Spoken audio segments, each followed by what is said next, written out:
आप देख रहे हैं जय भारत न्यूज़। मैं हूं आपका होस्ट एंड दोस्त संजीव चौहान। आप देख रहे हैं लगातार एमसीडी में भ्रष्टाचार को लेकर all India all municipal corporation staff के यूनियन मुकेश बैद जी लगातार आवाज़ उठा रहे हैं और एमसीडी में भ्रष्टाचार को लेकर कई सालों से धरना प्रदर्शन और उनके खिलाफ धरना दिया जा रहा है।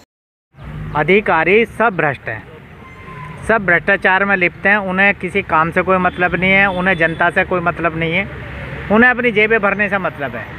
तो उसी के कारण इस देश का पतन होता जा रहा है। आप देख रहे हो कि हिंदुस्तान में कैसे भुखमरी फैल रही है।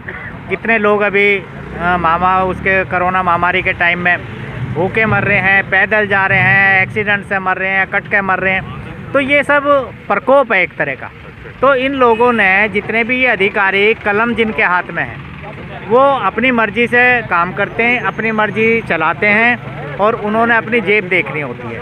उन्हें जनता का कोई मतलब नहीं है, देश से कोई मतलब नहीं है। छोटी छोटी कर्मचारियों की समस्याएं, जो रिटायर हो गए हैं उनको पेंशन नहीं मिल रही, उनके लाभांश नहीं मिल रहे, जो डेथ हो गई हैं उनके बच्चों को उनके लाभांश नहीं मिल रहे, उनकी नौकरियां नहीं देख पा रहे।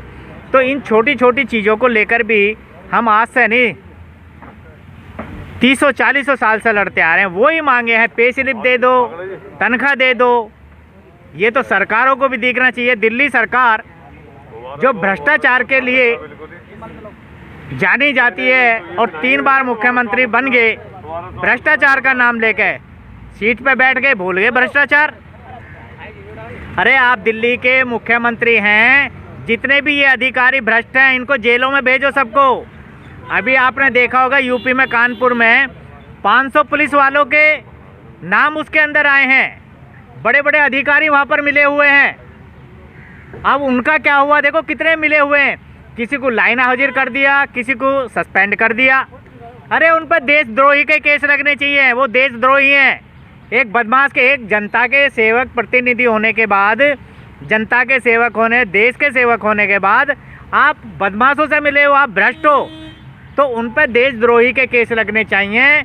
तब तक अभी मोदी जी का धन्यवाद करते हुए कहना चाहता हूं कि जो पैन कार्ड और आधार कार्ड के प्रक्रिया जॉइंट कर रहे हैं, इसकी बहुत जल्दी से जॉइंट करके आधार और पैन को, और फिर इनकी जो प्रॉपर्टियां हैं, जो इनके बैंक बैलेंस हैं वो देखे जाएं।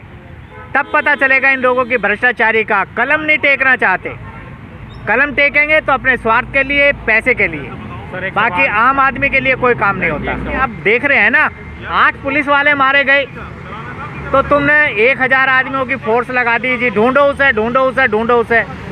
और जब 59 आदमियों के मर्डर उस व्यक्ति ने किए, मतलब वो 59 आदमी नहीं थे, तुम्हारे 8 पुलिस वाले मारे गए तो वो ओहो जुर्म हो गया। जब वो लोग मर रहे थे, अरे पुलिस वाले तो मरने चाहिए थे क्योंकि वो मिले हुए थे। और वो जिस आदमी ने FIR कराई थी, उस आदमी के लिए जो ये केस हुआ है, वो भी कोई रसूख वाला आदमी होगा, वो कोई आम छोटा मोटा आदमी नहीं होगा। जिससे जी मैं आपको बताना चाहता हूँ कि जनता को लोग बेवकूफ़ समझते हैं। मुख्यमंत्री के सामने एक कमिश्नर क्या बेचता। मुख्यमंत्री कमिश्नर को 1 मिनट में बुला लेते हैं अपने पास जब भी कोई काम होता।